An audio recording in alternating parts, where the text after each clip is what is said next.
Hello friends, आपका second video में फिर से स्वागत है। पहली वीडियो में हमने 36 क्वेश्चन किए थे। अब हम इस वीडियो में 37 क्वेश्चन से लेके चलेंगे। तो फ्रेंड्स शुरू करते हैं। क्वेश्चन नंबर 37, सिंधु सभ्यता के बारे में कौन सा कथन असत्य है? तो इसका राइट आंसर होगा नगरों में नालियों की सुदृढ़ व्यवस्था थी। इसमें हमें ये बताना है कि इन जो चार ऑप्शन दिए हुए हैं इनमें से कौन सा कथन असत्य है, मतलब गलत है। तो इसमें क्या बताना है? नगरों में नालियों की सुदृढ़ व्यवस्था थी, व्यापार और वाणिज्य उन्नत दशा में था, मातृ देवी की उपासना की जाती थी, लोग लोहे से परिचित थे। तो इसका राइट आंसर होगा लोग लोहे से परिचित थे, क्योंकि हड़प्पा सभ्यता के टाइम पे लोग लोहे से परिचित नहीं थे, क्योंकि इस कथन में दिया गया है असत्य। गलत कौन सा बताना है? अगर यहाँ पे होता लोग लोहे से परिचित नहीं थे तो ये राइट होता। तो यहाँ पे लिखा है लोग लोहे से परिचित थे, तो यहाँ पे असत्य है, इसलिए ये वाला आंसर सही होगा। अब नेक्स्ट क्वेश्चन लेते हैं। क्वेश्चन नंबर 38, सूची को सुमिलित कीजिए। इधर लिखा हुआ है उत्तरी सीमा और इधर लिखे हुए हैं प्रांत दिन के। तो हमको बताना है कि कौन सी उत्तरी सीमा किस प्रांत से है। तो लेके चलेंगे सिंधु सभ्यता की उत्तरी सीमा है जम्मू कश्मीर और मांडा। आप ले लीजिए, भारत के मैप में ही ले लीजिए, क्योंकि उत्तरी सीमा में है जम्मू कश्मीर, दक्षिणी सीमा में महाराष्ट्र साइड, तो इसलिए दैमाबाद और महाराष्ट्र। उत्तरी सीमा में मांडा और जम्मू कश्मीर। सिंधु सभ्यता की पूर्वी सीमा में है आलमगीरपुर और उत्तर प्रदेश, और पश्चिमी सीमा में है सुतका गेंडर और बलूचिस्तान। तो इसलिए इनके डायरेक्ट दिए हुए हैं, इन मैचिंग करनी थी, तो ये सीधे दिए हुए हैं। तो इसका राइट आंसर होगा ऑप्शन नंबर ए, 1 2 3 4। अब नेक्स्ट क्वेश्चन लेंगे। आज की वीडियो बहुत ही इंटरेस्टिंग होने वाली है, इसलिए आप वीडियो को बिल्कुल भी मत काटिए। क्वेश्चन नंबर 39, मांडा किस नदी के किनारे स्थित था?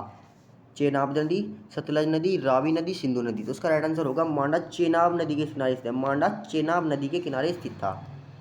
नेक्स्ट क्वेश्चन लेंगे। क्वेश्चन नंबर 40, हड़प्पा कालीन स्थल रोपड़ पंजाब, रोपड़ पंजाब में पड़ता है, किस नदी के किनारे स्थित था? तो उसका राइट आंसर होगा सतलज नदी।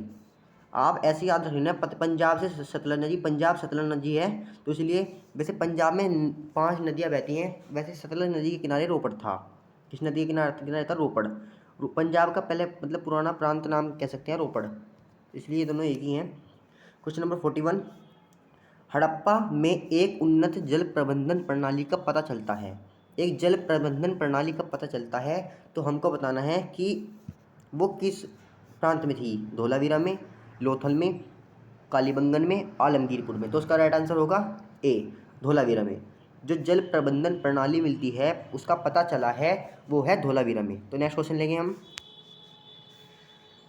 हड़प्पा काल के मिट्टी के बर्तन पर सामान्य किस रंग का उपयोग हुआ था?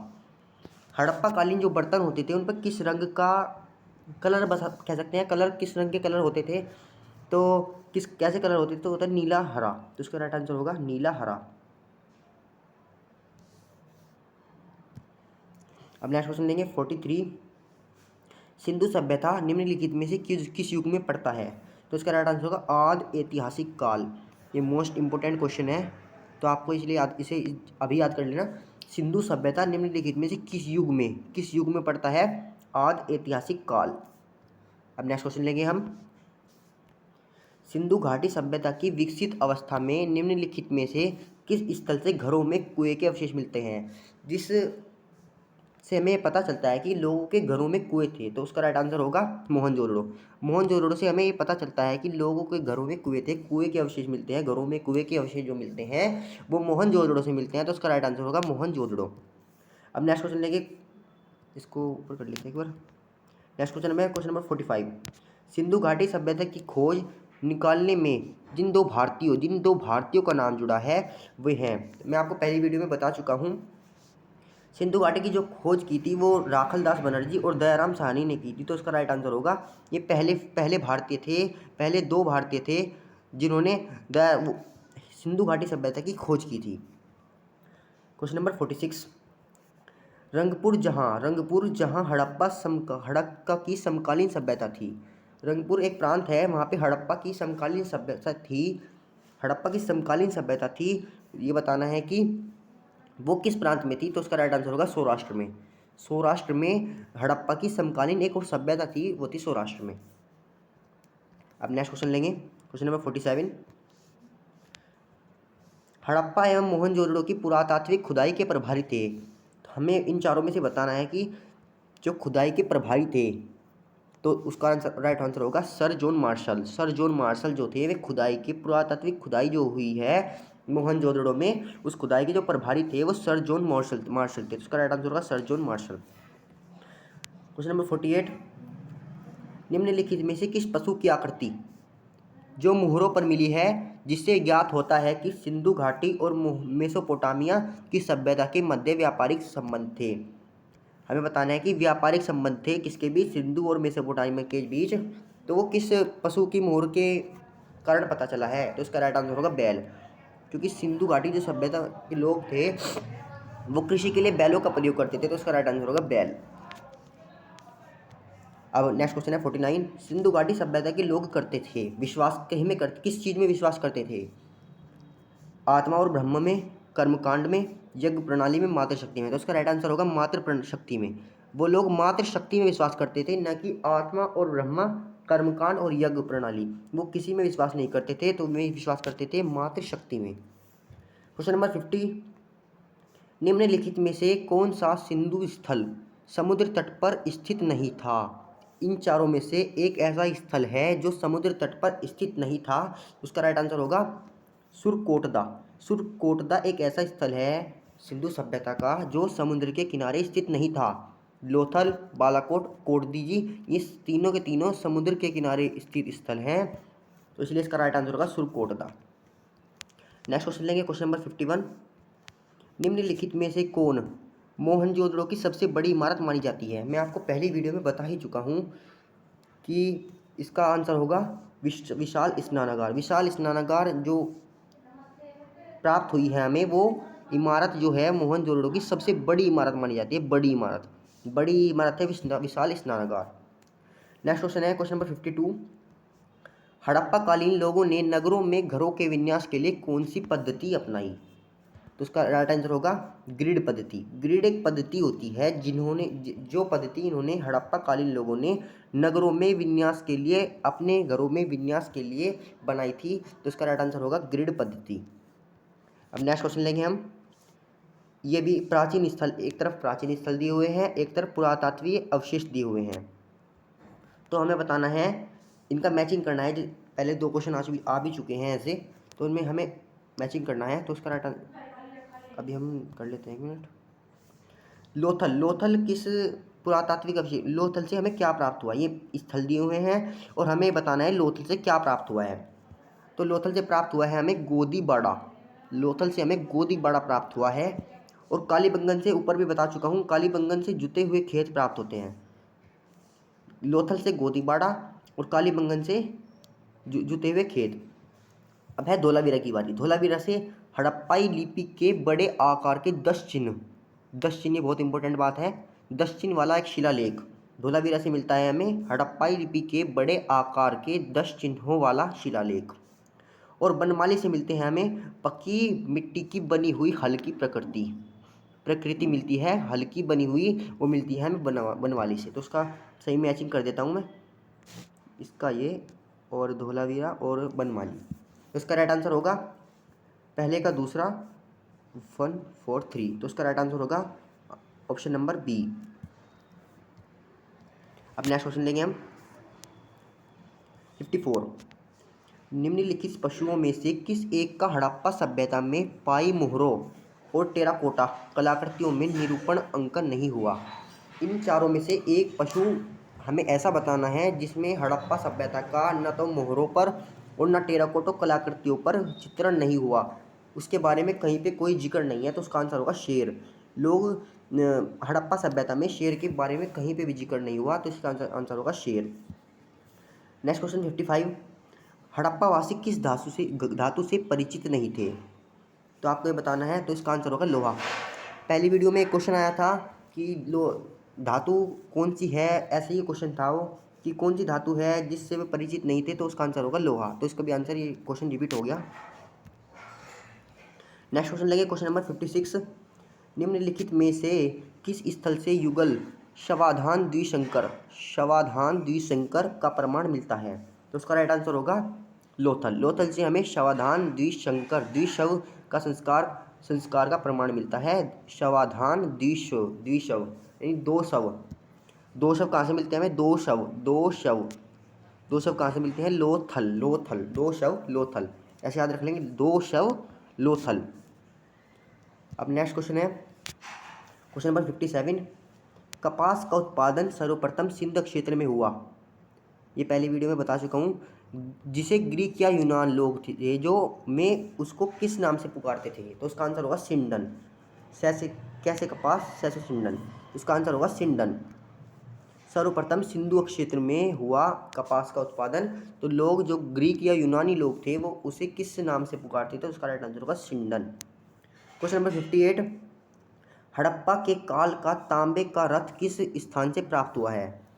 तांबे का जो रथ प्राप्त हुआ है वो हमें किस स्थान से प्राप्त हुआ है? तो इसका आंसर होगा दैमाबाद। दैमाबाद से हमें हड़प्पा कालीन तांबे का रथ प्राप्त हुआ है, तो इसलिए इसका आंसर होगा दैमाबाद।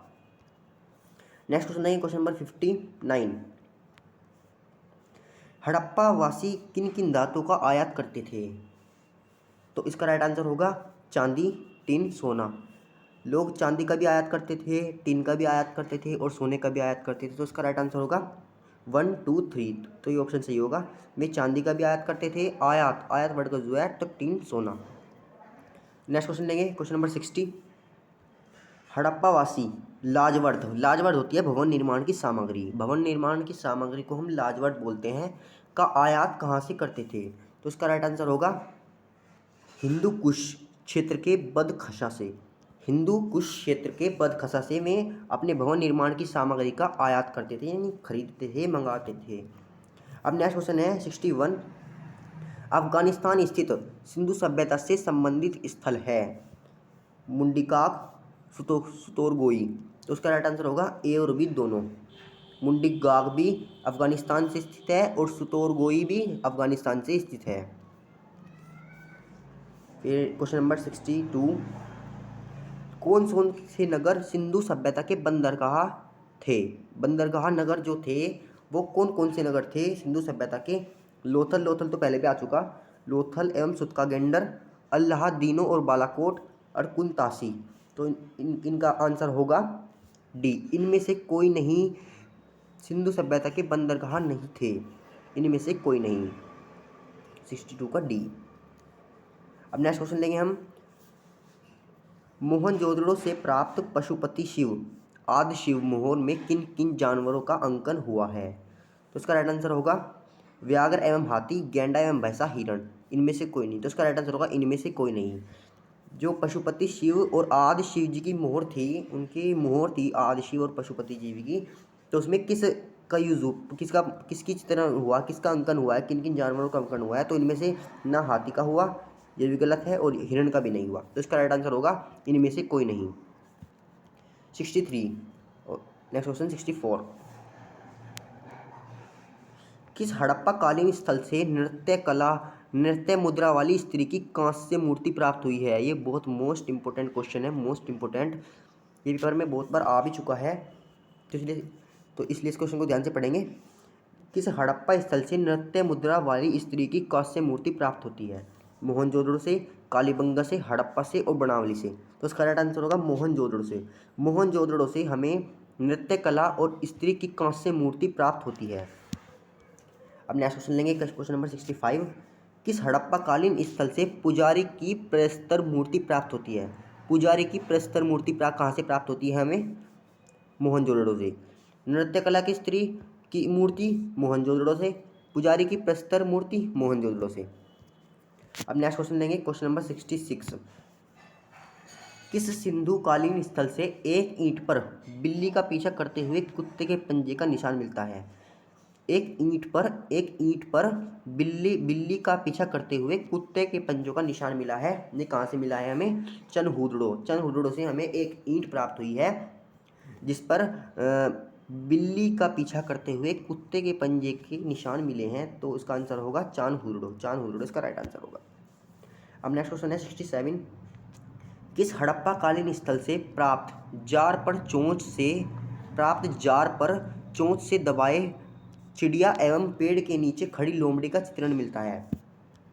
हड़प्पाकालीन से प्राप्त हमें एक जार प्राप्त हुआ है जिस पर चोंच में दबाए चिड़िया, चोंच में मछली दबाए एक चिड़िया की मूर्ति मिली है जिसने मछली को चोंच में दबाया हुआ है एवं पेड़ के नीचे खड़ी लोमड़ी का चित्रण मिलता है। तो इसका मिलता है जो पंचतंत्र की लोमड़ी की कहानी के सादृश्य है। पंचतंत्र की लोमड़ी की कहानी के सादृश्य है, तो इसका राइट आंसर होगा 67 का सी, लोथल। लोथल से हमें ऐसी मूर्ति मिली है, ऐसा जार मिला है जिससे हमें पता चला है कि एक पेड़ पर चिड़िया के मुंह में मछली है और नीचे लोमड़ी का चित्रण अंकित है, तो इसलिए ये मिली है हमें लोथल से। और नेक्स्ट क्वेश्चन है क्वेश्चन नंबर 68। स्वतंत्रोत्तर भारत में सबसे अधिक संख्या में हड़प्पा युगीन स्थलों की खोज किस प्रांत से हुई है? यह है गुजरात। ये मोस्ट इंपोर्टेंट क्वेश्चन है। गुजरात स्वतंत्रता के बाद भारत में अधिक संख्या में हड़प्पा युगीन स्थलों की खोज जो हुई है वो गुजरात से हुई है। इसका आंसर राइट होगा गुजरात। अब क्वेश्चन नंबर 69, नेक्स्ट क्वेश्चन। निम्नलिखित में से कौन सी फसल हड़प्पाकालीन लोगों का मुख्य खाद्यान्न नहीं थी? नहीं, ये आप क्वेश्चन को पढ़ते हैं पर लेकिन कभी कभी ऐसा होता है कि आप क्वेश्चन आता तो है पर लेकिन आप ये नहीं वर्ड नहीं देखते, क्वेश्चन में जो सा पहले पे दिखा उस पर राइट लगा दिया। तो इसलिए ये क्वेश्चन को अच्छे से पढ़ें जब ही निशान लगाएं। तो इसका राइट आंसर होगा चावल। चावल उनकी मुख्य खाद्यान्न फसल नहीं थी। जौ, दालें और गेहूँ उनकी प्रमुख खाद्यान्न फसलें थी, मुख्य खाद्यान्न फसल नहीं थी। उसका आंसर है चावल। अब नेक्स्ट क्वेश्चन लेंगे हम क्वेश्चन नंबर 70। हड़प्पा तथा मोहनजोदड़ो अब विलुप्त हो गए और कारण, ये कथन दिया हुआ है, एक कारण दिया हुआ है, में उत्खनन के दौरान प्रकट हुए थे। अब हमें इसके मतलब जिस तरह आप रिजनिंग में कूट वगैरह पढ़ते हैं तो उसके बेस पे ये क्वेश्चन है। ए और आर दोनों सही हैं तथा आर ए का सही स्पष्टीकरण है। ए और आर दोनों सही हैं किंतु आर ए का स्पष्टीकरण नहीं है। ए सही है, आर गलत है, ए गलत है और आर सही है। तो इसलिए इसका आंसर होगा, आप क्वेश्चन ध्यान से पढ़ो, हड़प्पा तथा मोहनजोदड़ो अब विलुप्त हो गए हैं। ये पहले क्वेश्चन में बताया हुआ है कि हड़प्पा और मोहनजोदड़ो दोनों विलुप्त हो गए हैं, मीम नहीं है इस टाइम।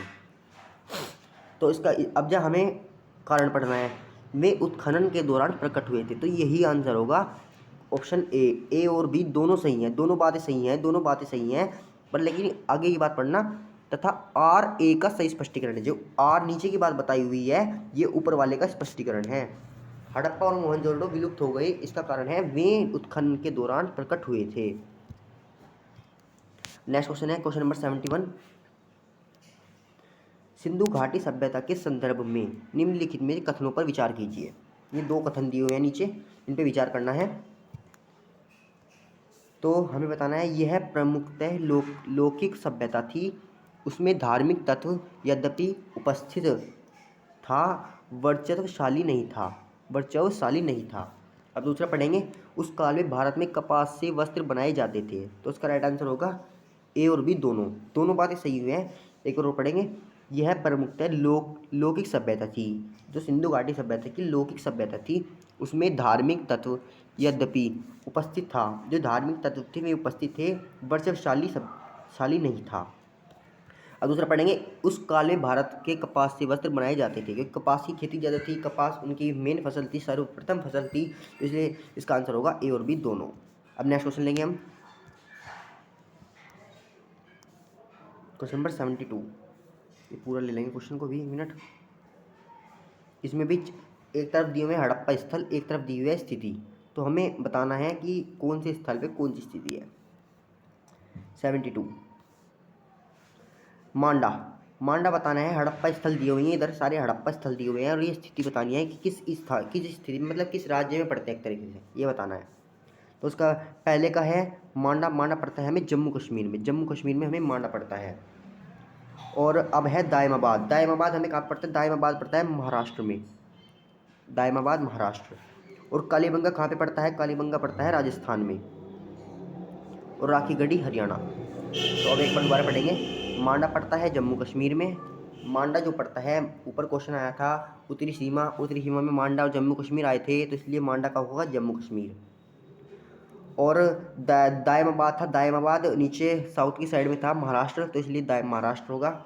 और कालीबंगा, कालीबंगा का है राजस्थान, कालीबंगा राजस्थान से प्राप्त हुआ है। और राखीगढ़ी हरियाणा में है। इसका राइट आंसर होगा सी, 3 4 1 2। पहले का 3, दूसरे का 4, सी का 1 और डी का 2, तो इसलिए इसका आंसर होगा, राइट आंसर होगा क्वेश्चन नंबर सी। अब क्वेश्चन नंबर 73, हड़प्पा कालीन स्थलों में अभी तक किस धातु की प्राप्ति नहीं हुई है? ऐसी कौन सी धातु है जो हड़प्पा काल में अभी तक प्राप्त नहीं हुई? ये ऊपर भी आ चुका है क्वेश्चन। लोहा में लोहे से परिचित थे और ना ही अभी तक कोई ऐसी प्राप्ति हुई है, खुदाई हुई है कि जहाँ से पता चला हो कि लोहा मिला है, मतलब लोहे की प्राप्ति हुई है, ऐसी धातु है लोहा।